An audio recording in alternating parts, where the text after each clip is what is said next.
Welcome to Mary Alice. What did you do? We are a Desperate Housewives recap podcast with me, Erin McGee. And me, Jakub Tanzi. Two best friends breaking down each episode until we answer the ultimate question, Mary Alice, what did you do? Unless, of course, we have finished season 1, in which case, insert new mystery here. Yes, there's a lot to unpack on Wisteria Lane. Content warnings can be found in the episode description. So get comfortable and let's get into this week's episode. Hi. Hello. Oh, look at this. I'm going to wave because Hi, everyone. it's not even our first video episode, but it's our first intended regular video episode. So Is it our first video episode this season? I think it might be. it might be, yeah. I think our last one was the finale of season 1. Yeah, and right. frankly, I never thought we'd get here. I certainly didn't. Jesus I Christ. certainly did not. I was saying this morning, getting ready, and I went, how did we do this? This is a lot of episodes, and we've done nearly 50 episodes of this. We're going to have to do something Crazy. special when we hit 100. I think this is special stuff. My cats are fighting in the background because they decided video episode. That means we might make a cameo or two. Like, goodness, Can't wait to see how them. have you been since I last saw you? Because we just recorded our watch along for the finale. And I will say that when making my notes for the finale for this episode, I found myself going, I made a better joke in the watch along. Yeah, I try not to repeat myself too much from the watch along, but It's so hard. I think our best jokes come from spontaneity, not our notes. So Yeah. I mean, I rarely write jokes in my notes. I was literally explaining to someone yesterday about how, like, I don't even remember who now, but I was explaining to someone about how, like, we are just so opposite in that regard with the humor and stuff. Like, you're just so off the cuff, and I'm like, I crave that ability. See, that's where I think it's just the grass is always greener because I think you are one of the funniest people I know. Well, there we go. So I don't think you need it. I don't think you need time to prep. Look at us loving on each other. It must be a finale. We're getting reflective and emotional. Oh, no. Oh, ew. Did we start this in 2025, February 2025? I think we did. Absolutely bonker. I don't think we started posting until closer to summer, but we started the project of recording and everything in February 2025. Wild. Well- Sorry, I'm getting all emotional. And My goodness. Well, this is our first video episode, and so Yes. I brought a visual aid, a visual prop, if you will. I mean, speaking of things that were a long time ago, I dug out of storage recently all of the boxes that I put in my grand's place of my belongings back in 2018 before I moved to Japan. And shout out to Jakub's gran. Woo! Thank you, Sheila. And we Thank you, were Sheila. like, I was like going through all of the just stupid stuff I've decided to keep for no reason at that time, throwing it all out now or selling it or whatever. And I Yep. came across these drawings that I must have done back when I was first watching Desperate Housewives. So here's one. Oh, no, wait, the Zoom background's stopping it. There we go. You can see it there. There's Marsha Cross with the there's gun. our gal Brie. Okay. That's really That's good. one. That's really good. Here's our gal Susan. I think that's a DVD cover. Yeah, I picture. recognize it. And I don't have one of Gaby for some reason, but I have this one of Lynette. Because you're racist. Starting off strong. Sorry, got strong. Oh, Lynette looks so depressed. You've really captured I her. really essence. nailed it.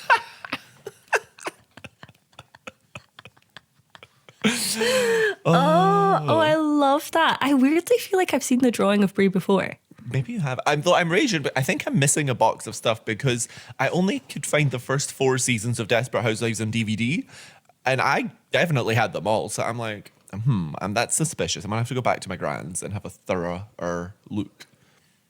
That is the thing that I think I am fortunate that I don't have to do this because I don't have stuff at my mum's house. But when you move into somewhere, I think a lot of people get offloaded with like, here's all your stuff. Take it. I've been hoarding it for you for 10 years. Yeah. And you're like, actually, I don't have any room. So But don't throw it out. No, I'm definitely going to keep in these drawings. I'll put them in a folder of other similar. Put them in a random frame. things. Put that as your... Oh, this is what I've been doing this week. I've been framing artwork. I've been hitting up charity shops looking for frames. And I was just so delighted at some of the frames I found in various charity shops for like a $5. Yeah. But then there was one specific awkwardly shaped thing I needed a frame for. So I went to John Lewis for that. And I got the most basic ass frame for like 20 quid, and it really pissed me off because I'm like, all these incredible elaborate frames I got for pennies in charity shops. What are we doing? I know. Oh, it reminds me of that episode of How I Met Your Mother when Lily thinks someone's obsessed with our artwork, but actually they bought it because of the frame.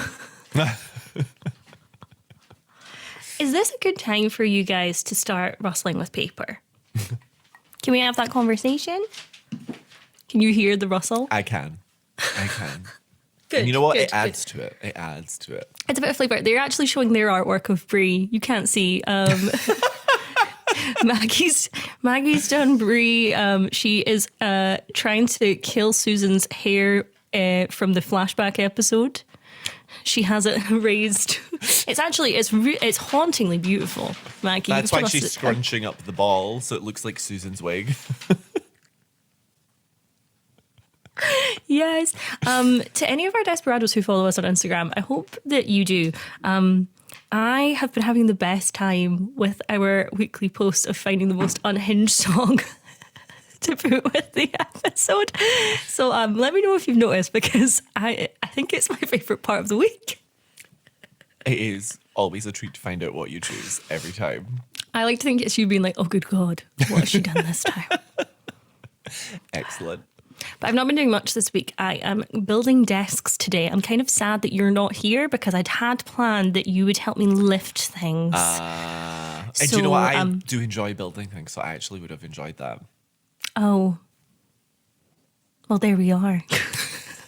I've got Rory watching Severance. Finally, we're nearly at the finale. He has no idea. So I can finally tell him all of my theories and be like, Rickon is a goat. So we're doing well there. But other than that, it's been very quiet. I've been to the pub. Gorgeous. I'm seeing my niece tonight. I'm having a very wholesome weekend. Are you having a very wholesome weekend? I'm having a very wholesome Sunday, and that's all we need to know. And that's all she wrote. On camera, anyway. Join the premium Patreon tier now, and you will find Jakub's weekend stories.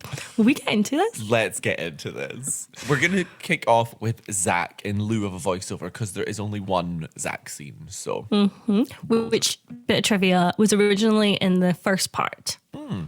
This is finale part 2, if you will. This was originally in the first part, but they moved it to the second. There we go. There was a lack of Zach in part 2. Zach lack. They paid him for both, so they had to. I don't know. Okay. Zach is skipping stones badly on his soon-to-be estate as Boss Man Noah's butler, I want to say. He is Alfred the Butler, I think, from Batman, because this whole scene is just Batman. Yeah, so let's just call him Alfred until we hear otherwise. So Alfred, which is the name of the janitor later on. Oh, His yeah. name is Alfred. Well, that's going to get confusing. Alfred 1.0 tells Zach that he needs Zach to sign some stuff, but essentially everything is being left to him. Zach then gets a call from Paul from prison, wondering how it went with Noah. And it seems that the off switch that turned off Noah's life support also switched off Zach's personality, because I've never seen this man in my life. This has villain origin story written all over it. And just so stupid that he's like, fill in this lake. Is it because he's bad at skipping stones? Yes, I think that's what the implication is. It's genuinely a different... I'm glad that you isolated this scene, because it is so different from the rest of Maybe that's why they moved it to the part 2, because it was like it's too jarring to go from between the two Zachs in the same episode. Yeah, maybe. Yeah, but he talks to Paul and essentially lies with confidence and ease that we've never seen before. And he tells Paul that Noah wouldn't give him the money, which I suppose to some degree is true, actually. But he basically tells Paul that he's kind of over him and won't be visiting again. Or at least that's what the implication is. And basically, he's leaving Paul to rot in prison. But the real justification for this actually comes in the episode of Julie the Vampire Slayer that this is based around, which is, as we know, in a very controversial end of season 2 Julie the Vampire Slayer episode, Noah, when the life support is turned off, Zach's switch actually triggers Noah's essence to go into Zach's body. Yeah, you know what? Money will do that. Money will literally turn you into a Boss Man Noah type person. Let's go with Susan. Let's do it. Oh, let's do it.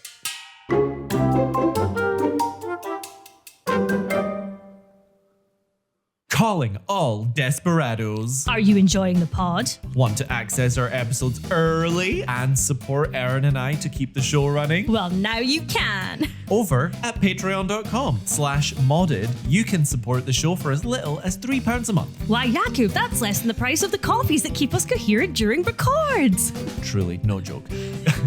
You can get a shout out from us here, access episodes a whole day earlier than everyone else, and even get access to occasional bonus watch along episodes. Ooh. We're aiming for monthly. But no pressure. Seriously. We love you either way. It's just there if you're looking for a way to show your appreciation and help us keep doing what we do. Want to support the show for free? Tell a friend. Tell your mother. Tell your aunt who you know loves Desperate Housewives. Tell your therapist. Tell your ex-boyfriend. No, do not break no contact. But tell anyone who might enjoy our ramblings. And leaving a review helps more than you know. We love you, desperados. That's patreon.com/modded. MAWDYD. Now, back to the episode.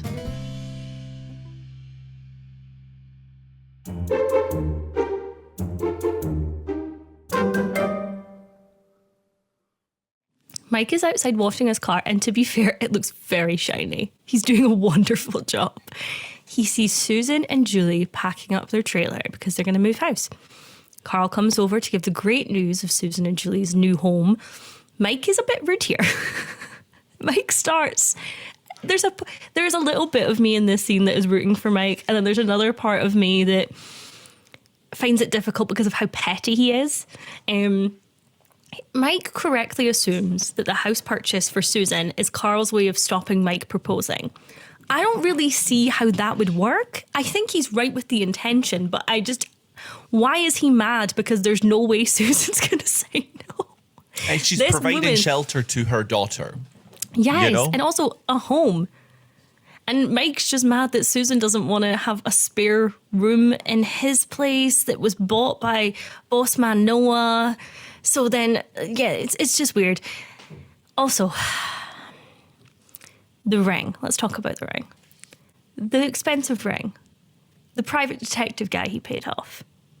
How rich is Mike? And perhaps we will come back to that. But I didn't think it was an expensive ring. Because Karl was like, oh, she'll be surprised at the size of that rock, as in how small it is and stuff. Oh, to me, that was more Karl being like kind of a pissing contest type of thing. Like, I got her a much more expensive ring because I'm a lawyer. And actually, that ring was for his grandmother. Susan is obsessed with the ring comment, like a little puppy who's just heard walkies, and she's like, a ring for me. And Karl and Mike start fighting.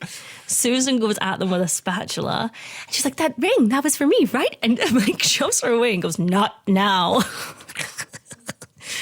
The fight continues, even though Karl was throwing stuff at Mike. Karl started with the throwing. Mike decks him, but the girls run over to Karl because that's their husband and dad. And that is a family. And I think that moment really shows Mike that. And that's what makes Mike panic so much later in the episode. And he walks off. But I also think that, you know, they were throwing spatulas and shit, but Mike escalated it by literally punching Karl in the face. My only note for this scene was Mike punches his girlfriend's ex for providing shelter to his daughter. But doesn't Karl tackle him first? Like Mike punches, but Karl tackles him to the ground first. I just think that a full-on, full-force punch to the face is an escalation from the tussle they were having before. Oh, see, to me, if you pin me to the ground, it's on. Like, if you've taken me off of the ground and put me onto the ground and you're on top of me, I'm decking you. I mean, not me personally, obviously. I mean, I'll write a polite note. Oh, a note now, yeah? You're in the team notes. I'm team notes. Everyone knows. Team notes. Well, but it's just a weird scene in general. All of it is so bizarre. Again, we're still at all the scenes that don't make sense.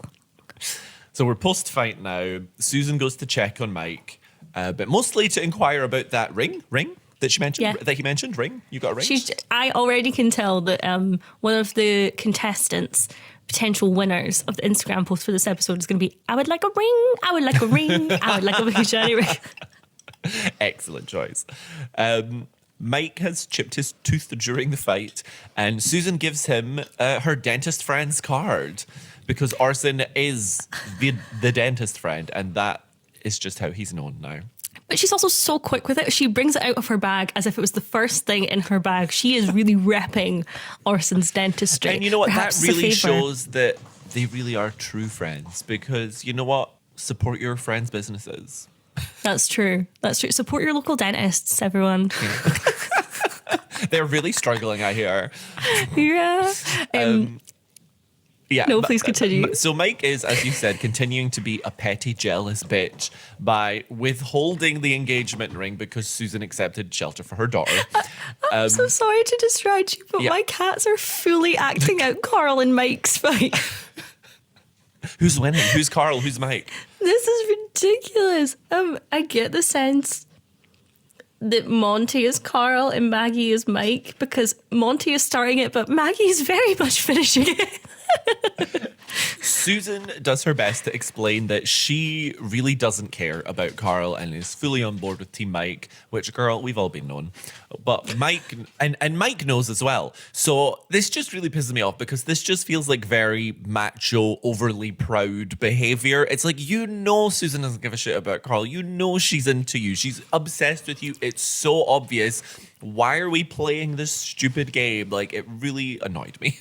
She's wanted you from the beginning, and she has done nothing but stress how much she wants you. She chased you down the road in a wedding dress, and then Susan has the audacity to say, you don't even want to know what my answer would have been? We all know what your answer would have been. Yeah, but Mike's acting like he doesn't know, though, and that's what's annoying to me more than anything.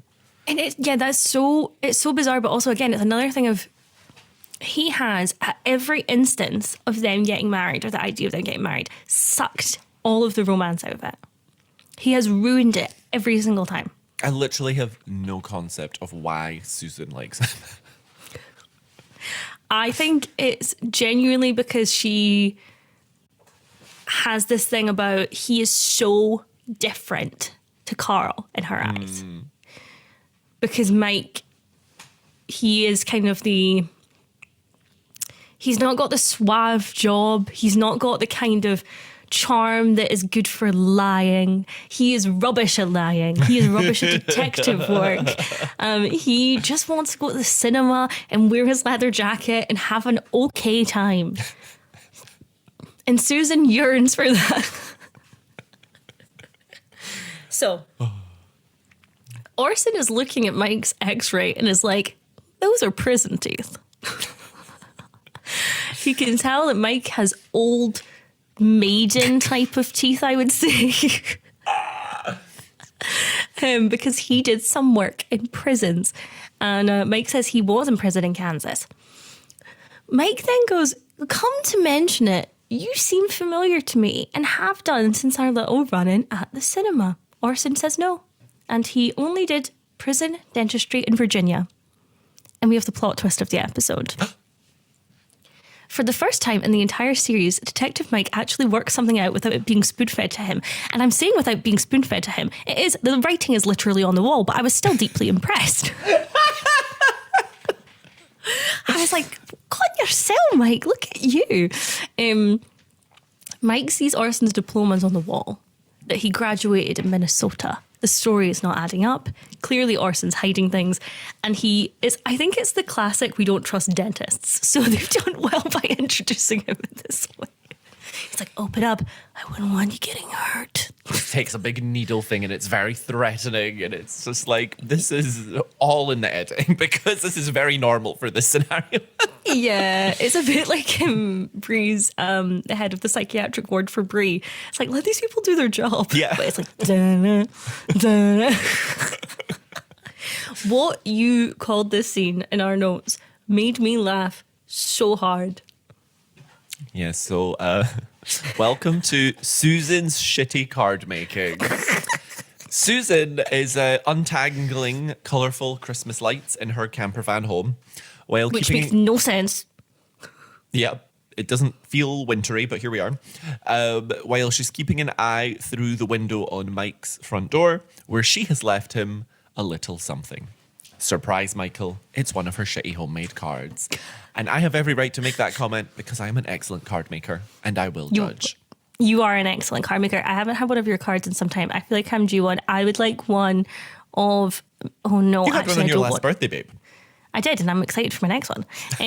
But I'm a bit concerned that, actually, no, I take it back. I don't want any of your cards ever again because I know one's coming with me and Susan's wig. And I don't want it. It's either that or it's Julie from From's wig, and neither of them I want on my head.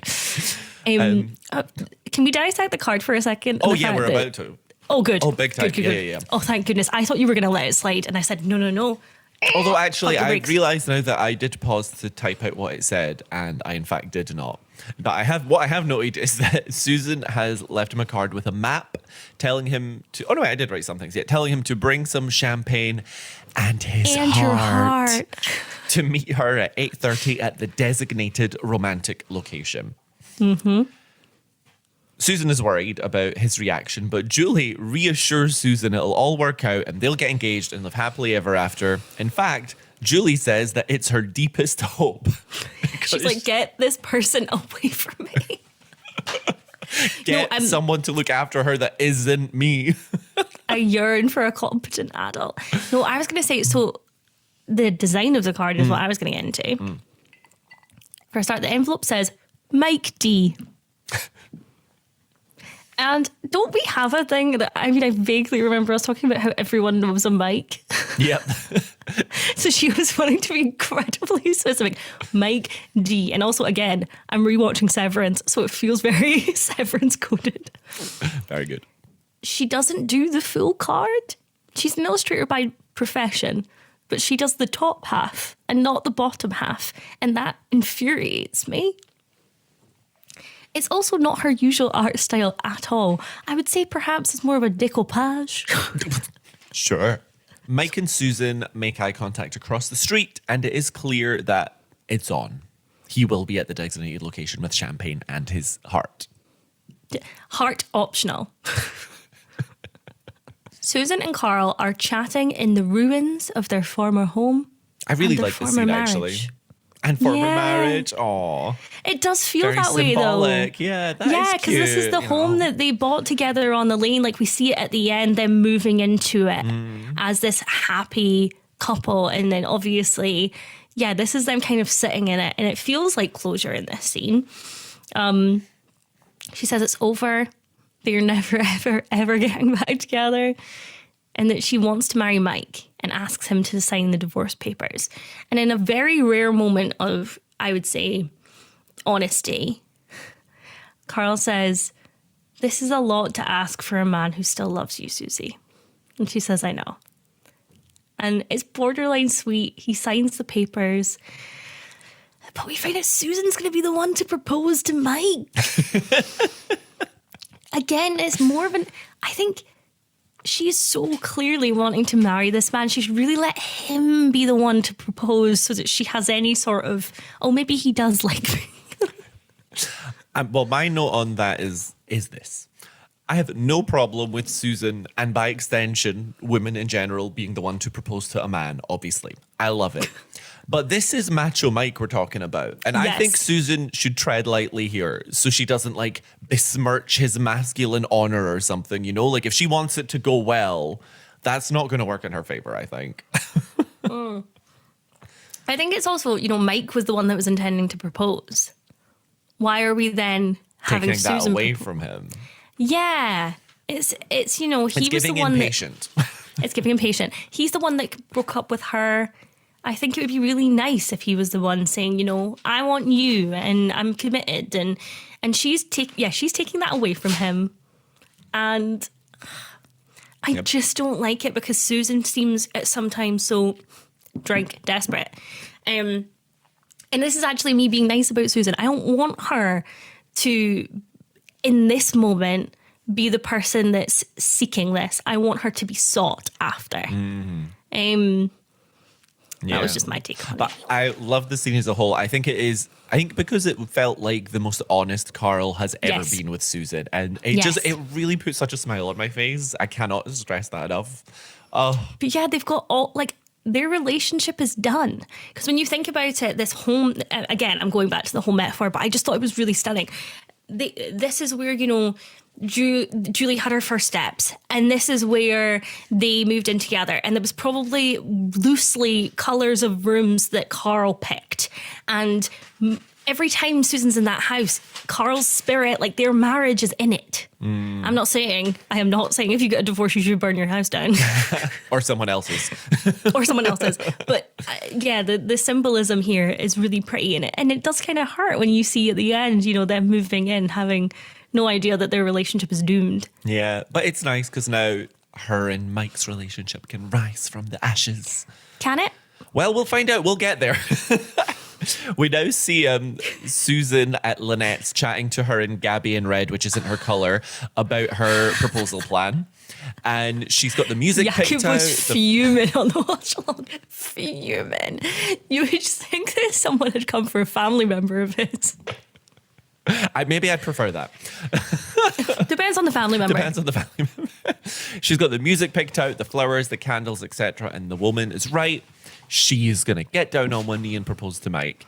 And there's a little more to this scene, but we will return to it in Gaby's arc. And yes, the cats are catting right now.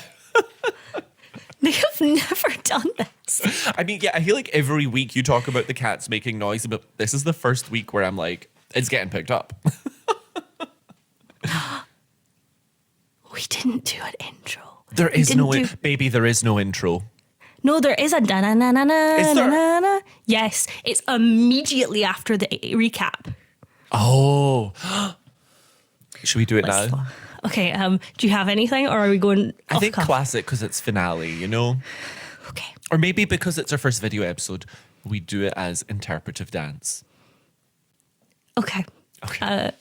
So silent, or? Yes, you have to simply tune in, encourage people to watch. Okay. Okay, ready? And a 1, and a 2, and a 1, 2, 3, 4.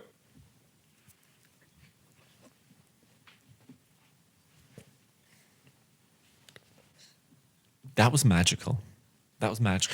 You all need to switch to video right now if you're an audio listener. If you're driving, park up, switch up to video. Thank rewind. you for saying park. If you're driving, don't worry about it. Oh my goodness. How's it going, Jakub? I think it's going well. I think it's going really well. I think we're just getting in like a really good groove now, so. Yeah, ain't no stopping us now. We're on the groove. Susan has swapped out all of the coloured light bulbs for white. And she has prepped her engagement to Mike, and it looks beautiful. To be fair, it's by a lake, there's a trailer. Mike is driving over there when we see another vehicle following. Dun dun dun. We then a bit later see Mike exit a store with flowers and champagne as per Susan's request. But does he have his heart with him? We won't get to find out, because when he crosses the road, the car that followed him rams into Mike, who relatively believably, from like a visual special effects standpoint, goes like flying over the car and hits the ground. +1 to the death count, ? Certainly +1 to the car accident count. Big time. And let's not be silly. They're not going to kill off Mike on this show. No. That would be absolutely insane. I I love that they reveal that it's arson. Yes. It makes it so much more interesting than I'm done with the whodunit. Yes. I'm invested in the why. Yes, and they've done such a good job this season as a whole doing setup for the next season. It feels more planned than this season. But yeah, it was nice that was the cliffhanger. Because I'm laughing because it's like, they know they messed up, okay? They know the Applewhite storyline. They were like, it wasn't our best. But that's funny because it implies that even as they were writing it, they were like, this is bad. Let's just start including season 3 stuff in here. Yeah. It's like, we'll sell them on a mystery for the next season. We'll bring in Kyle MacLachlan. Everyone loves that guy, and rightly so. We'll bring in the detective from Twin Peaks. Everyone will be on board. Susan is seen leaving Mike a voicemail. She's wrapped in a sleeping bag. She is freezing. She thought Mike gave her a thumbs up, but she says in the voicemail she wonders if instead it was another finger gesture. I was cackling. I love that so much. It was so funny. The idea that, just even the notion that she sent Mike that card and he was just like, shit card, pal. Do again. Try harder. The lights go out. I'm guessing the battery died and Susan's been waiting all night and it's sad. It is sad. Hey, at least she's already home because that trailer is her home. She can just crawl into bed / dining table. I don't think it is though, because I think Julie's not there. Probably Have they moved Karl, into the new place? I assume she's with Karl. Have they moved into the new place? I don't think they do because Susan said I can't actually live here, remember? Because they never do Where is move Julie? in there. She's out fighting Boss Man Noah's new form. And it's so poetic because Zach was a former love interest, so it's painful. That's why Zach only gets one scene in this episode, because the rest of it, you'll have to watch the episode of Julie the Vampire Slayer for that arc. Yeah, let us know if you want a link to websites that still stream Julie the Vampire Slayer. They're hard to come by, but they exist. They exist. I think I have a really old DVD copy of the season 2 finale. But I think I've written over it by accident, so it's half Julie the Vampire Slayer season 2 finale, half an episode of Don't Tell the Bride. How is that my go-to show?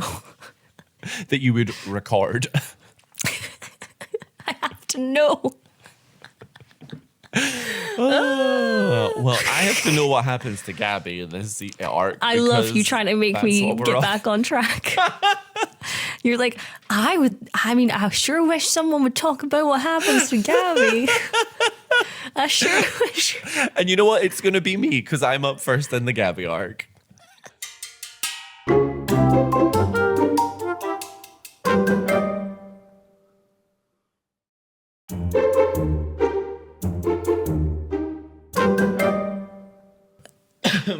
Sorry, my voice is still kind of gone from the weekend, so I forgive you. I'm trying here. Why is it gone? You know what? We had a long weekend. Let's just leave it at that. We? I certainly didn't. It was the royal we, referring to just the gays collectively. Oh my God. Right. The royal we. Sorry, I'm invested. I sure wish someone would talk about what happens to Gaby now. Well, you're in luck.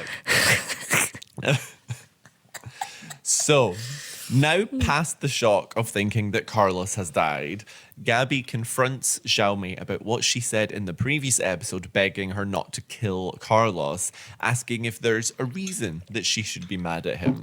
And Xiao Mei is so obviously lying in this scene, and especially when Gaby pulls out Xiao Mei's torn underwear from the laundry basket, and Xiao Mei's like, oh, I fell down. Girl, Mike could have come up with a better lie than that. I don't know. But why was she washing them? That's a bin job, surely. Yeah, you would think. Well, you know what? I don't think she has many opportunities to go shopping for new underwear, so she's going to just make it work. That's unwearable. Yeah, it is. We see a flashback. Years prior, Gaby is shouting on the phone to Carlos because he promised he would come home. He eventually hangs up on her. It really doesn't take her long at all to decide on an affair with John the Child Gardener. I would assume that the resentment has been brewing, you know? The resentment might have been, but it's just weird to show it this way. There's no moments of him being nice to her feeling vulnerable. This feels very vindictive. I would argue that it's better that it happened so suddenly, because otherwise it would imply that she really in a more calculated way started having sex with a child rather than just kind of going for it in the moment. Do you know what I mean? Yeah, they're both bad, but I feel like it's better this way. I mean, it's awful. It's just interesting. Well, not interesting. It's just the fact that season 1, she really paints us this picture of how low and how vulnerable she was when she started this affair. And this does not feel like that. This feels she feels extremely in control, which makes her a lot less sympathetic. She goes into her garage and she lowers the door. We see them after their first time together, John revealing it's his first time at all. Gaby seems shocked, as if this child is not a child. Like, she would have been able to tell, I think. Well, he was reciting the names of American presidents. This scene has no business being as funny as it is. Yeah.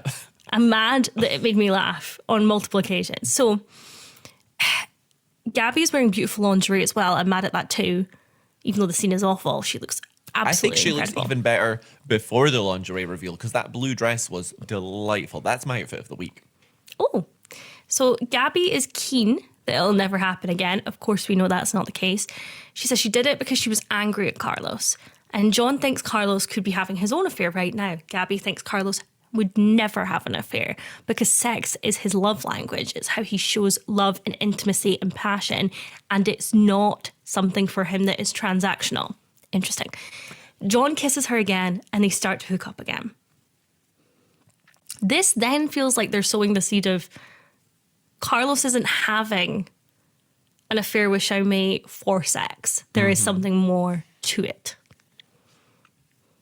Ugh. Which I think does make sense as well, because Gaby's right that Carlos is before this arc, was very loyal and very, strongly against cheating and stuff, obviously. So I don't think he would just have a casual affair, So I think that makes sense. Back in present day, 2005, Mary Alice voiceover tells us I love you. Mary Alice voiceover tells us that, like all good mothers, Gaby had bought several top-of-the-line baby monitors, and we see Gaby in her Marge Simpson Chanel pink suit outfit get to business, laying a number of these baby monitors around the house under the beds. This might be my outfit of the week. And that's valid. That is a valid take. We see her also leave one in the garage where we just saw her having sex with John the Child Gardener. So, it's obviously a place she associates with sex. So that's why we saw that scene, I guess. And then she tells Carlos that she'll be out all day, that she's busy. She'll be gone for at least 3 hours. She's like so very specific. Much stressing that point. Essentially, the trap has been laid. This is where we're having our first little detour, because I have to ask you, people live for your commentary, Jakub. What would you do if you expected your partner was being unfaithful? Would you try and catch them in the act for definitive proof, or would you go straight to the confronting them? How would you approach it? The first thing I would do is pop on Grindr with a blank profile and start messaging all the nearby blank profiles to catch them that way, because 90% of the time with the gays, that's going to be what happens. Oh. Then I'd probably opt for like trying to check their phone or something if I was like super suspicious. Like I wouldn't necessarily jump to like trying to walk in on them or something, I don't want to see it. Exactly. I don't want to see it. Exactly. But I love the idea of setting a trap. I do love, and I do think there would be part of me that would want definitive proof, but the person you're confronting, is lying to you. So I don't know if I would trust them. But in terms of approach afterwards, I don't think I could do this, but I would want to be Lynette. Like, Tom comes home, the place is empty. Not a word. The cats are gone. The cats are away. Maybe their litter's still there. The cats doing cannonballs.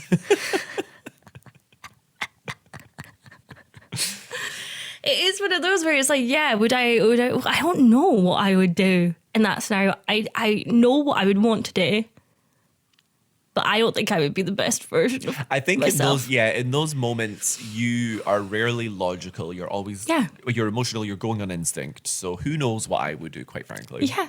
And you've been so betrayed. I will say, though, I at one point in my life would have thought that I was very dramatic and would go for the drama. But I have been privileged to only, I guess, cheated on once, kind of. And I remember the person told me, and I just went, okay. He went, I thought you would slap me or something. And I went, I don't care about you enough to be angry about this. I'm leaving. Bye. And he was like, can I walk with you? And I went, no. That's my only experience. So maybe I wouldn't be that dramatic. Maybe my brain would just be, no, see ya. Excellent. Maybe also it was the fact that I think I'd been in that, I do this in air quotes, I don't even count it as a relationship for less than 2 weeks.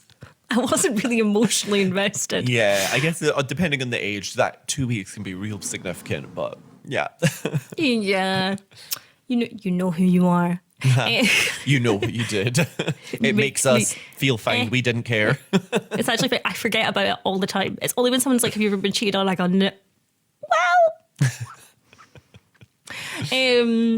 I like in the next scene that the baby monitor picks up Lynette's house. We see it initially. I think it's a really nice little nugget of foreshadowing for later. Gaby should be annoyed anyway about what this baby monitor picks up, because they're talking about, it sounds like innuendo, and then you find out that they're eating mushu pork. That is red meat. Carlos is not meant to be having red meat right now. Oh, I'm getting real hungry. Me too. I thought Jakub was coming over and he isn't, which is fine. I can deal with that. But I'd already planned that we were going to order food.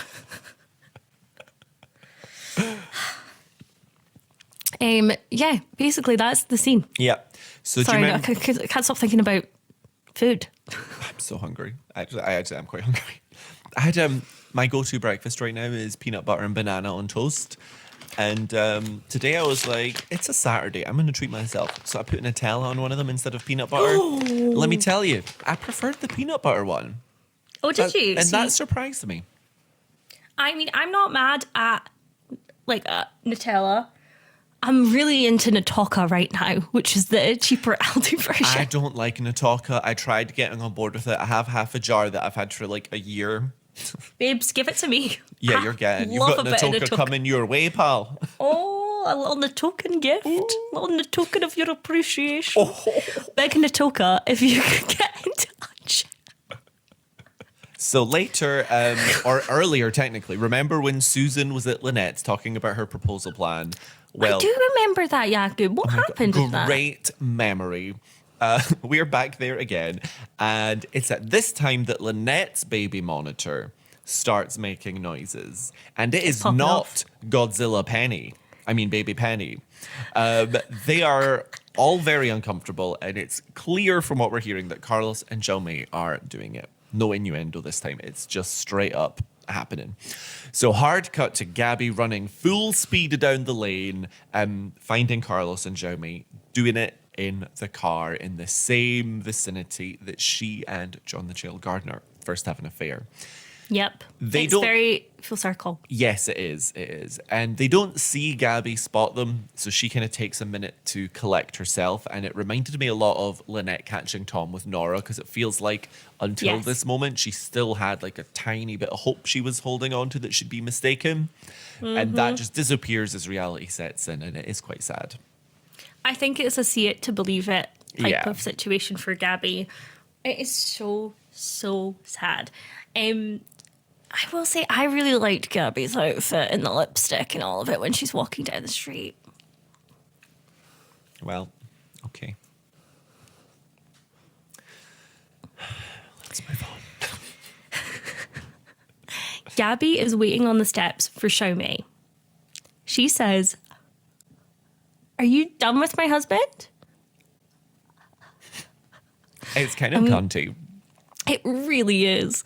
We jump cut to Gaby and Xiao Mei, who are throwing Carlos's belongings off the balcony. Carlos is saying they're even now, that they had an affair each, and he brings up the previous conversation about him sleeping with someone. And she reminds him it was supposed to be meaningless and not with the woman that is carrying their baby. Wild. Gaby says she had a reason for her affair. I'm not condoning her affair, but I really felt for her when she says, "I had a reason. You were never here. I've been here, Carlos." And she's tried so hard not to be the selfish person that she's always worried about being, and put the baby first and put him first. And she agreed to be a mother for him. And Carlos doesn't get it. He's saying, I'm going to check into a hotel and let you cool down over this. And she's saying, get a lease. We're done. Bye. Yeah. I forgot to put my little goatee on for Carlos. Please hold on. Yeah, so we've discovered that. Welcome to an unofficial advert for Zoom. Tell me this doesn't suit me. Hello. Oh, all these old feelings are coming back in a whole new light now. Oh, that's the one, because you famously hate a goatee, so this is the one you need. Yes, it is. This. No. Yeah, this wasn't my path. This wasn't my path. Okay, I feel better now. I'm so glad that I've secured my place as the eye candy of the pair. In case there was any doubt. Inside, Xiao Mei is wondering if she can go now too. And I think she was kind of assuming that she'd get to go with Carlos. But she can start dinner because, surprise, you're a prisoner now. Basically, Gaby isn't letting her go until she gives birth. And presumably Gaby does have her passport or whatever documentation it is she has. And so, yeah, she's basically being kept here against her will now, which isn't great. But also, she doesn't really have anywhere else to go. So I'm like, yeah, anyway. Gaby says to remember that she is the boss, or she'll make it the worst 9 months of her life. And it's clear that any pretense is gone now, and they're both just going to openly hate each other going forward. So that's not a fun living scenario, but that's Gaby. I guess Xiao Mei has made an enemy. Correct. This is how you can tell my jokes are off the cuff. And This is why I needed a Pepsi, because I could feel the light dying inside me. Oh. As I'm starting to fade again. I have that effect on men.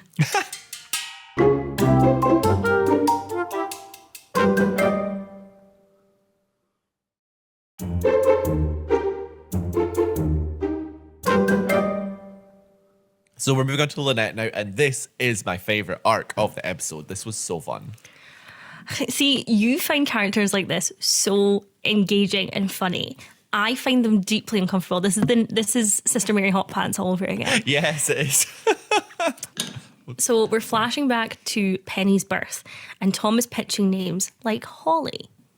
Every child begins with a P. It's like the Kardashians. Tom, what are you not getting? I think he then suggests Pamela.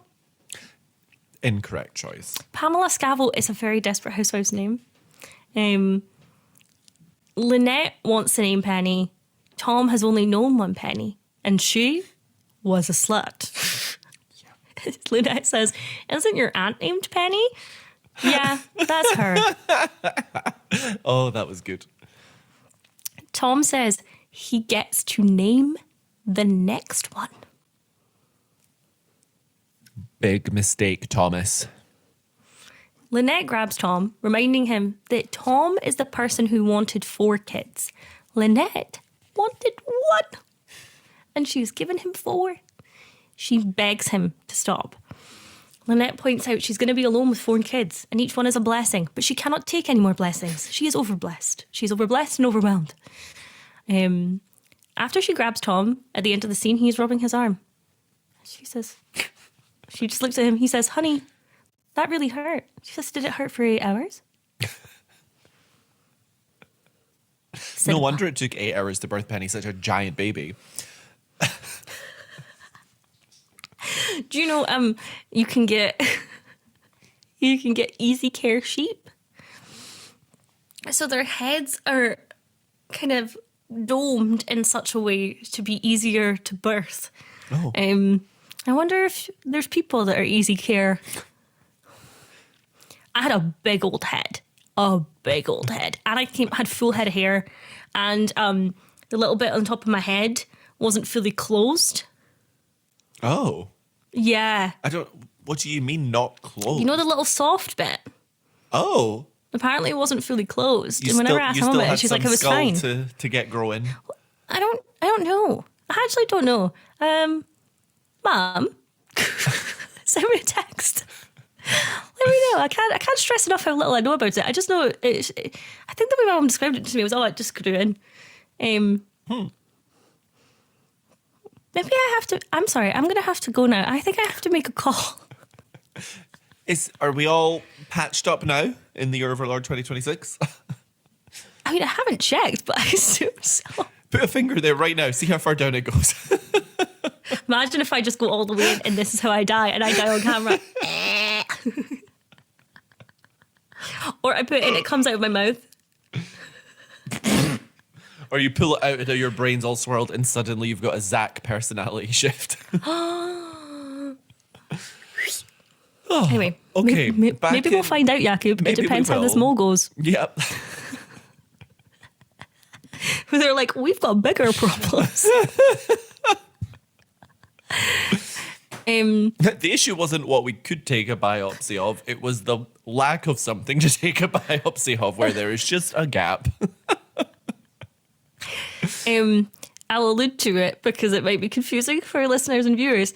Oh, listeners and viewers. I have a mole that is being checked by professionals. Always get your moles checked, people. It's an important thing to do. But Jakub and I have been making lots of very, very dark jokes just in case it's suspicious so that I can make sure Jakub seems like a monster. Gathering evidence now. Yeah. Oh, my goodness. I don't want to talk about it. Well, luckily it's me. Back in 2005, present day, Tinette are waiting on their porch for Nora to arrive with Tom's daughter, Kayla. And Lynette is doubting her decision to agree to this meeting. And Nora rocks up in a taxi, sans Kayla. Baby, there is no Kayla. Baby, there is no Kayla. Baby, there is no baby. And her outfit's crazy. I'm obsessed with her. Now, talk about describing bunches. Mm-hmm. These ones are such a treat. They're in such a way that they make like little stars with her hair almost, the way they spike out everywhere. It's delightful. I have as my only note for this scene, Jakub, please describe her hairstyle in as much detail as possible. It's so good. I think it very immediately shows like, oh, this is a quirky gal, you know? Like, and she's going to be a big problem. Big problem. She feels very, I think they purposefully make her the opposite of Lynette. Yeah. I mean, she's immediately very overly familiar with Tom, like her, hey, you, and like running up to give him a hug and so on. I mean, if it's not clear from this episode, it will become clear that she is not a good person, but she is so entertaining, and I love having her on my screen again. But she's got very big golden retriever energy was my note. She's like just very high energy, like, hey, kind of just non-stop, kind of big energy person. Oh, to me, she's just a snake. Well, she says she decided not to bring Kayla because they got into a huge fight and she couldn't stand to look at her face for a long flight, so she dumped her at the neighbors. Obviously, this is bad mom energy, but I think everyone is immediately doubting how true this is versus how much Nora is just like scheming to worm her way in between Tom and Lynette. And that's like immediately apparent that that's going to be her mission. She doesn't need to say it. We don't need much context. It's like, oh, okay. Well, I think even from the first sight of her, she's in a very much a sexy outfit for when Lynette's looking through the window. It doesn't feel like you're coming over to visit your kid. It feels like you're on a date. Yeah. So it's clear that she's being introduced as a threat. Yeah. They're all in a diner. Nora is talking about Kayla, wanting to show them a picture. Tom makes a comment, one of his only comments, about how she could have brought her, and Nora becomes a scene maker. She starts making her voice loud. She's trying to embarrass him. She's overly defensive. She's rude. She's trying to make this public place a battleground. Yeah. She even, clearly she does this often with a lot of people, and she makes Tom apologise to her. Nora says she wants to discuss business. Child support, backdated 11 years. Again, a similar situation happens. She gets loud, she gets defensive, but she's met her match with our girl Lynette, and Lynette reads her. Some of the lines she says is, we're just going to keep talking louder? That's how you get what you want, right? I don't work that way, lady. So good. I just love seeing people go toe to toe. You know, Yes. they are clearly a good match for each other. And Yes. so delightful. Lynette gets louder herself and Nora is silenced, and it's great. But again, Tom's saying nothing. And I understand that that the relationships are still incredibly fragile. And I understand that she is keeping him from his child and she is this clearly the type of person that would do that. And he has built some sort of relationship with Kayla. But all of this arc to me is Tom expecting, and I'm happy to be disagreed with here, but he is expecting Lynette to clean this mess up. Yeah, I buy it. My main note for this scene was, as you said, Nora's kind of making Tom apologize when he really doesn't have anything to apologize for, at least not to Nora. And I just love the look of pure and utter confusion on Lynette's face as Tom so willingly apologizes. It's so funny to me. Oy, I've panned the camera for some money Cat vision. content. We're now having a late night scene with Tanette in bed, and they are going over their finances, trying to figure out a way to scrape together some money to give Nora as like one big lump sum and convince her to sign away her claim for back child support. Tom is being a very negative Nancy, which Lynette does not appreciate, as she's putting all of her energy into staying calm in this situation, and that she was like very, I guess, indirectly put in by Tom. Lynette throws around numbers like $30,000, which is $51,298.31. in today's money. Thank you very much. In present day 2026. Indeed, present day 2026, as opposed to present day 2005. But it's clear that ultimately they are on the same team here, and it does feel like the relationship will get through this. Yeah, I just think, again, she's being incredibly pragmatic, and it feels like she's very much the person shouldering this burden. I do think it is fair for Tom to lean on Lynette. The problem is he's saying no to all of her solutions. Nora knocks the door, and Lynette immediately is like, Tom! And Nora said she was made to feel very bad about herself at the restaurant. And I don't want to say every line of this scene, but Nora and Lynette are playing verbal ping pong back and forward. Nora then starts to play the angle of she's not asking for back child support. It's not about money. It's about family. And you know what? She does sound like that. Like, you could say you were doing a Vin Diesel impression. You could say you were doing a Nora impression. Both would apply. Boss Man Nora says it's about family. Boss Man Nora. Oh my God. Oh, I'm when one supreme falls. So she took the check money and bought a place 5 minutes away. Are we supposed to believe, one, that the places in Fairview are only $30,000? Hey, the prices of places are wild when you go back in time, how much cheaper they used to be. Yeah. But no, I agree. There was no way. I mean, I suppose maybe... I think it was just the down payment, though, yeah, right? Yeah. Lynette is asking very practical questions about how Nora will afford it going forward, and Nora loses it. I think this is the first time she's ever been told anything close to no in her entire life. She's clearly giving Lynette evil eyes and Tom big flirty eyes, and Tom is still not sticking up for Lynette when she's saying, you know, you're always just like, and she's very much trying to sow the seeds of Lynette being the problem. Oh, yeah.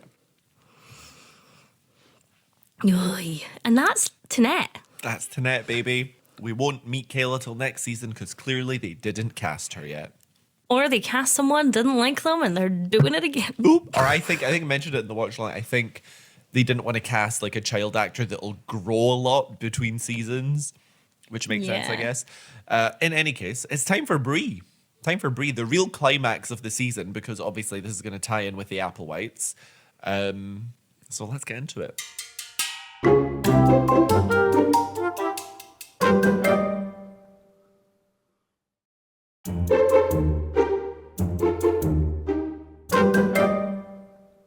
We're in the year of our Lord 2000.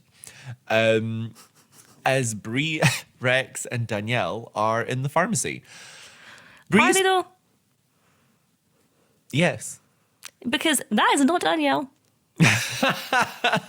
Well, that is not Danielle. That is not the actress playing Danielle. So I would say Bree, Rex, and some chick. I think they absolutely could have gotten away with using Danielle's actress in this scene, but here we are. It was only 5 years. She could have looked similar. More blurry. Just add a little bit more blur. Bree's picking up hair dye for Danielle, who has rebelled and gone black with pink streaks. Or, as Bree says, the gateway to getting pregnant and becoming a drug addict.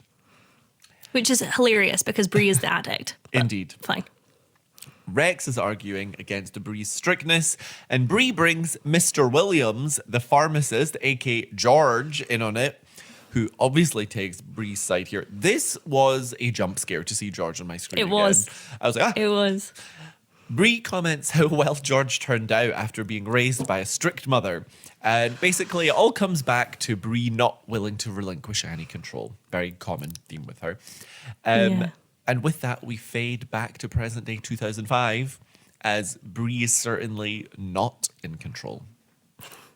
It's weird seeing Rex again and their dynamic again. She almost had me. I think that's what the scene does really well.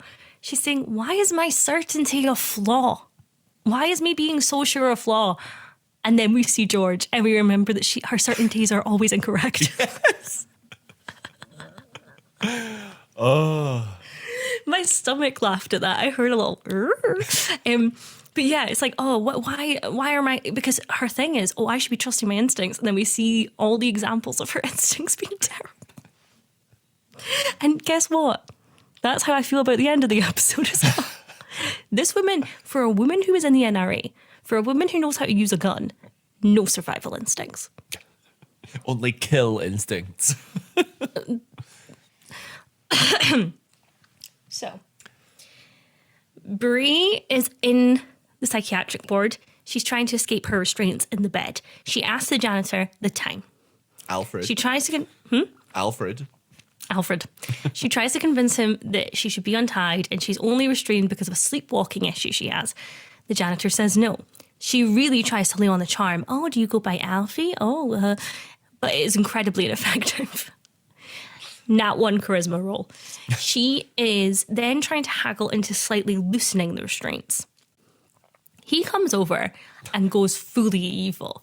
He calls her a psycho little bitch. And I genuinely don't need to go into the rest because it is absolutely horrendous. Like, fuck Alfred, fuck this guy. I think Alfred is the monster of the week, quite frankly. 100%. I guess it's our way of seeing that this place is a bit more corrupt than we think potentially in general. That's the only way I can justify the absolute cruelty and insanity of the scene. We see Danielle and Matthew in their motel. Danielle is Jessica Lange from that one clip of American Horror Story where she's like, I can spend eternity here. Naughty pine. She wants to go back to her house on the lane because she knows the combinations to Bree's safe, where there's a bunch of cash, but Matthew thinks it's too risky. Danielle gets a bit bitchy, which is understandable because she talks about how hangry she is, and we can all relate to that. But basically, they're trying to show us, I think, a similarity between their dynamic and the dynamic that Matthew and Melanie Foster had before Matthew killed her. Yes. I think it's meant to be building up to Danielle's in danger, and Danielle has no idea she's in danger. Yes. Bree wanted a session with the main doctor of the facility. The main doctor says he knows she's been lying because of the wild story about her daughter running off with a murderer. Ooh. Bree, who we have seen before obsessed with perfect raking, rakes imperfectly, an indication that she has gone off the rails.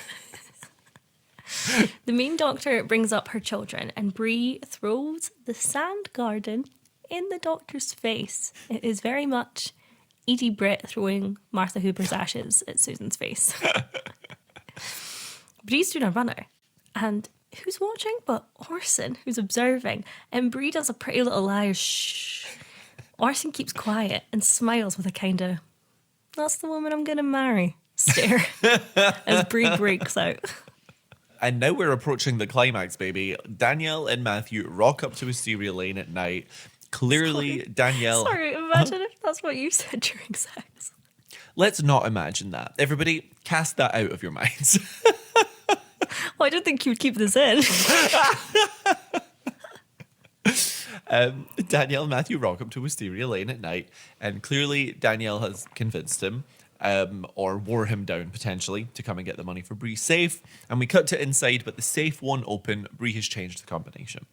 So Matthew says to hang tight, and he heads out to find a solution. We spoke about this a little on the watch along, but if safes are this easy to break into, then I struggle to see the point in them. That's fair. Anyway, Matthew goes to the Applewhites and is rooting around his mother's bag. Betty is there and confronts him about murdering Melanie. And we have a really, really, really interesting scene. And it is a shame that it is rushed, because rushed is exactly what it is. She's saying, I would have protected you. And he's saying, you don't love me as much as you love Caleb, you never have. And it's such a really intriguing exchange that they have about love and about how Caleb needed Betty more. And Matthew in some ways feeling inferior. And Betty trying to explain she still would have protected Matthew. But again, this feels like it could have been gotten into over the course of the season. Yeah, and I don't feel moment. like this scene is rushed so much as there's a lot of missing scenes throughout the season to lead us here, you know? Yes. And I think it would have, I don't know. I don't know if they didn't want to sow these seeds so that they could have the bigger payoff of the reveal that it was Matthew, but I still think it does both of them a disservice about how complicated their relationship is. Betty then, after Matthew leaves, calls 911. Connie Britton says, hello, 911. What's your What's emergency? Your emergency? We cut back to the room with the safe, and Matthew is breaking into it with a sledgehammer. At the same time, we see Bree get home, and seeing the car outside, she runs in. She tells Danielle she needs to talk to her, but her and Matthew are not interested. Bree goes to call the police, and Matthew rips the phone off the wall. There's definitely starting to get an escalation here. Mm-hmm. Bree tries to tell Danielle that it was Matthew who killed Melanie, but she doesn't believe her, and they go to leave. Bree stands between them and the door, not willing to give up on Danielle the way she did with Andrew. Matthew pulls a gun on her, and she is so fiercely mothering in this moment that it does not deter her. She makes it clear that she would take a bullet for Danielle if that's what it would take to make her see the mistake she's making. Matthew is like screaming at her to move. But it's great that we have Danielle saying at this point, she goes from being like, stop, what are you doing? Stop, to stop pointing that at my mother. Mm-hmm. After she's kind of kind of cut ties with Bree previously. This feels like her taking her back in some sort of way. Yes. Again, feels quite symbolic. She is shocked. I think she does an amazing performance of being confronted with the idea that she doesn't really know this person. But she's so far into it at this point. Danielle is honestly the best actress in this episode. She really sold it. I think also it's the fact that this comes just after Matthew's confrontation with Betty, I think is supposed to explain part of the reason why he's so erratic. But it still feels very violent and intimidating extremely quickly. Yeah. But definitely. Does he know at this point that Betty will have called the police? And so he's trying to rush? I mean, it's a high pressure situation regardless. You know. Yeah. Yeah. So the gun's pointed at Bree. Bree doesn't give a shit. She's just walking right up to Matthew, like, do it, bitch. What are you going to do? And then we hear a gunshot. And who's dead? We panic. But then the camera... Bree's dead. Bree's dead. End of show. The camera pans down to reveal a small bullet hole in the window, and Matthew has been shot by a sniper that has arrived after Betty called the police. Bree pulls Danielle away from the window to protect her. And as the reality of what just happened sets in, we see Danielle completely fall apart in Bree's arms. It is unbelievable acting. And I got emotional watching it again the second time to do my notes a little bit. It was so good. Well, she's a 17-year-old girl who, in the last year, has had her father murdered by her stepfather. Her brother has ran away. Her mum's an alcoholic who forgets her birthday. And she's just watched her boyfriend be murdered right in front of her. And also, in the same year, her boyfriend left her for not sleeping with him. She needs a spa day. She needs to, like, chill out with her hairbrush. Just her and her hairbrush against the world. Something soothing, something calming. Yeah. Also, I don't understand, and this might be because we live in Scotland. I don't know. It felt disproportionate. The response from the police call? It was basically a SWAT team, yes. Yeah, I also thought that. I was like, surely they would just send, like, a squad car or something. But I guess because, like, this is a case that had been ongoing from, like, where is it? From Boston? Or where was it? The Chicago. So it's kind of like multi-state. Like, it's, I guess from the police's perspective, it's quite built up, maybe. And they'll know what it's in reference to because they'd already pulled Betty into the police station and stuff. So yeah, this feels bad, but this is not to condone, but it's one murder. It feels like a very... Can I just say that I think that they wouldn't have shot him if he were white? Fair, you can say that. Next scene, we see the entire lane out as Matthew's body is taken by the police. And Betty is facing what she has done. I don't think when she made the call, she thought it would end this way. No. Which is Bree is maybe stroking Danielle's hair. Okay. Pardon? Which is maybe a bit foolish on Betty's part to not consider that a possibility, but okay. Yes. And so it's like we see a kind of motherhood connection severed and then one reconciling and Bree stroking Danielle's hair and really holding her. And we get our final scene where there is a Mary Alice voiceover. Oh, thank God. See if you can spot the plot twist, okay? There's a plot twist in this voiceover. This is the street where I used to love. Sorry, wrong. Let me start again. This is the street where I used to live, and these were the people with whom I shared my life. I met them the day they moved in, and I saw what they brought with them. Beautiful dreams for future, and we see Gaby and Carlos, and quiet hopes for a better life. We see Karl in his Nivea for Men hair, looking like a Lego brick, like they've popped his little hair on top of his head. I think it's because they dyed it like a really saturated brown, and that was not it. It's not it. I love him grey. But he's taking the box from Susan, presumably as they're unpacking. Not just for themselves, but for their children too. And Tom is moving in, and Lynette is rubbing her belly. If I could, would I tell them what lies ahead? And I think the choice of her saying that and cutting to Bree and Rex embracing is really telling. Out of all of the people, of all of our friends on the lane, this is my Mary Alice internal character arc. That I think she's still a character that has a bit of an arc. Bree probably feels closest to her storyline wise. She has that same thing with Paul of like she's left him behind, and Rex has left Bree behind. And I think there's a bit of, would I tell them that they're running out of time? Would I warn them of the sorrow and betrayal that lie in store? And it's Gaby and Carlos very much in love. No. Is that our first no? No. Oh. I think it's our first no. Oh. Truly flipping the script for the finale. Yeah. From where I stand now, I see enough of the road to understand how it must be travelled, and we see Mary Alice. The trick is to keep moving forward, to let go of the fear and the regret that slows us down and keeps us from enjoying a journey that will be over too soon. And we see Betty and Caleb in a moving truck leaving Fairview. Yes. There will be unexpected bends in the road, shocking surprises we didn't see coming.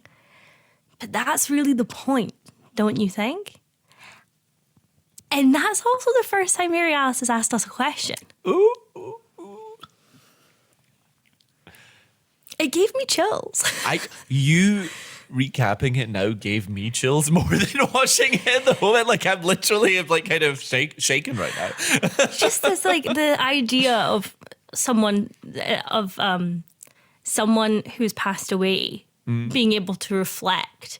And this is something that we, without giving too much away, we really it's a theme of the show. We really revisit this in the series overall finale. This feels like them asking us as people about this kind of idea of, if you knew what you were in for, would you still do it? And the final scene is Orson has come to Bree's house, who is looking a lot better. And he has flowers with him. I believe they're roses. And Bree is enamored. And she invites him in. As if he did not meet her in a psychiatric facility. As if we've not had an episode that talks about how bad Bree's judgment is. As if we have not seen 2 of her failed-ish relationships. As if it is normal to be like, I just broke out of a mental facility. Please come into my home and we can start dating. This is not how you meet men, Bree. I think she would benefit from the services of a matchmaker rather than going on intuition when it comes to men. Yeah, and she's not ready to date. She's just had a nervous breakdown. And she's all like, of it I'm not going to fail Danielle. I'm going to be her mother. Immediately switches to focusing on another man. Yes. What we like, Brie. Come on, Brie. I genuinely feel like that clip of Abby Lee Miller where she's like, Jojo, have you learned nothing?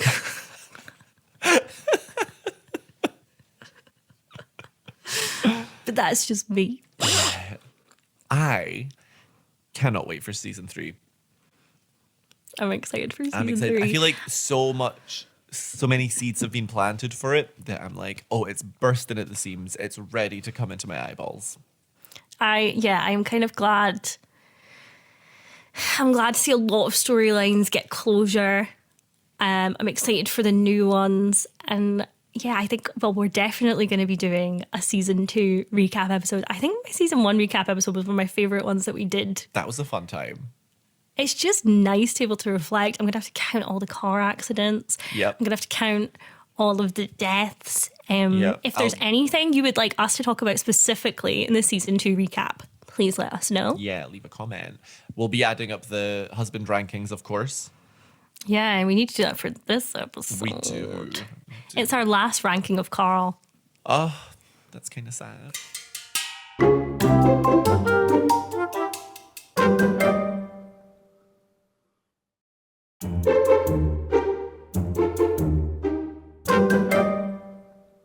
So Mike, right. I'm going to give Mike a big fat 3. What do we think of that?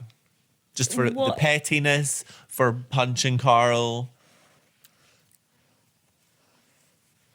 I wasn't going to give him a 3. I was maybe going to give him a 4.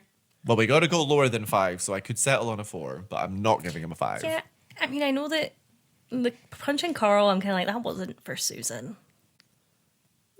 I don't know. It's all connected. It is all connected. And, well, on that note, Karl is going to rank well because this is his best episode as a husband to agree to divorce. Yeah, I kind of I want to give him a 7. I don't want to give him like a 10. No. But I do want to give him a 7, I think. Yep, 7. Thomas.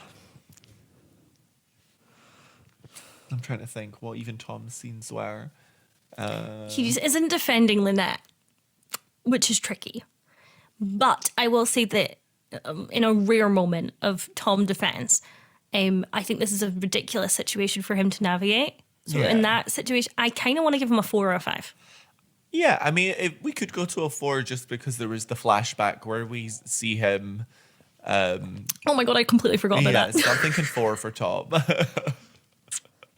Yes. Yeah. And him begging her for, like, him kind of implying that he's going to force her into having more children is, oh, maybe I want him lower, but no, I'll settle for the 4, but I'd probably give him a 3 personally, but that's just me.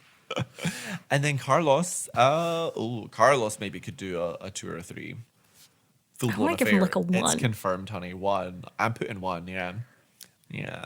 I'll need to think about how to add these up for the overall season 2 recap because we've got... Oh, the plus button. Thanks for listening, guys. No, because I'm like, are we continually doing it from season 1? Is every season fresh? There's some husbands who are only in a handful of episodes. Are we taking averages? It's like, I'll consider this. I think we should do fresh every season. But I don't think we should average it out via episodes. Sure. That's Which means fair. if you feature more, you're just going to do better. Or worse. Or... yeah, I think that's the way it has to be. But yeah, Karl's last husband ranking. We've done our outfits of the week. My monster of the week was week. Alfred, was mine. Alfred the janitor, very specifically, not Alfred the not butler. Alfred the butler. Yeah. Worst neighbor, though. Who's worst neighbor here? Who is the worst neighbor? Maybe Matthew for pulling a gun on Bree? Or you Nora, arguing just that- because technically she's a neighbor now and she was pretty manipulative. Are you arguing that that's not neighborly? You're like, pulling a gun. It's not neighborly, Erin. It's not very Do you neighborly. disagree? Do you think it is neighborly? I think if the situation warrant... I think maybe worst neighbor for me, just to keep things perhaps a little bit different, is Lynette and Nora and Tom in the diner breathing out all of their business in the local... Don't get me involved. Yeah. I don't want to be involved. Yeah. Which is a lie. I do want to be involved, but not when I'm eating. Yeah. Let me finish my meal. Let me finish those pancakes. Don't like that. Don't like that you did that. Pancakes. My little pancakes. Oh. Yeah. So that wraps up our season 2 recap. We'll be hitting you up at some point in August with our overall season 2 episode. Yes. And we'll be back with season 3 at the start of September. Is our plan. Surprise. So we've tried to I think schedule people it thought- out. So I think like we really are going to try, and it'll only be a month off between this season. It's not like an indefinite time this time, you know? Yeah, I think we wanted to get back as quickly as possible. August is crazy though, because it is my birthday month. There's other stuff, but that's the only one that matters. So like it's hard to find time in August, you know? Jakub's a Leo. Yeah, we've covered that, but we could say it again. We say more. I'll say it Need again. we say more? I think we end up taking, because of just the way that it all works, I think we're taking 2 weeks off. But just the way that the episodes work. Yeah. Oh, we're going to have to work out how to do our season 3 cover shoot. I'm excited for it though. That's always a fun day. I think I'm going to climb into my washing machine. No, we'll put the camera in the washing machine. It just spins and spins. Well, we hope you enjoyed this video episode. I try my absolute hardest not to continuously touch my French, because that's usually what I'm doing during the recording. And I was going to apologise for being a bit low energy and hungover, but I'm like, you know what? We record on weekends. You've got to just get used to it. That's the norm. That's not an exception. I think you were wonderful, and I am constantly glad that I'm doing this with you. And thank you for a lovely season. Thank you, Erin. I enjoyed navigating these seasons of life with you. Indeed. And goodbye from me. Goodbye from Monty. Goodbye, Monty. Goodbye from Maggie, who's asleep over there. She just doesn't, she wants to be loosely involved. And goodbye from me. And thank you to our patrons. Thank you to our desperados. So much. We love you all. We do. Sometimes Jakub and I send each other messages being like, have you seen what someone messaged us? It's really, really, really nice. It really is. It's the best feeling to do something that is creative with your best friend and have people listen to it. It's just so nice. Y'all should try it sometime. Welcome to our podcast network that we're launching. Big Podcast, that's the name of our podcast company. Big Pod, yeah. Big Pod Productions. It would be horrendous. Well, it depends on what the Desperados come up with for all their podcasts that they're going to start. In an extremely crazy move, I think for season 3 we might need new pictures of Mike. I was thinking that these guys are rough, and we're going full video episodes now, so yeah. We might need to. There might be another character. What Mike will we pick? Maybe I'll do Mike in Photoshop and him giving the finger. Please do. I would have the best time. Did you like my choice to have the picture from the last episode? Not a split, just all Susan's hair. It deserved that center stage, you know. She got center snowflake, center wig, center wig. Center wig holder, Susan. Immediately on the left is Julie from. I think we're responsible for that, for Julie from the actress cutting her hair, because we made so much fun of that wig. Yeah, that actress listened to our podcast and said, I need to cut this hair. She's amazing. Do you think we could get her on the pod? You're like, no, we have a character called Julie. Your character's name in Julie. Discuss. Okay, why are all our best jokes this episode in like the last 2 minutes? I mean, I think we were just trying to get through it. Yeah. I think and now we're just, Hey, Desperados, if you've made it this far, comment wig. Just comment wig, and we'll know that you made it to the end. That's a really good idea. That's a really, really good idea. Yes, please comment wig. No context on any platform. Drop it. Maybe that's the review you write on Apple Reviews. 5 stars, wig, and we'll know you made it to the end of this episode.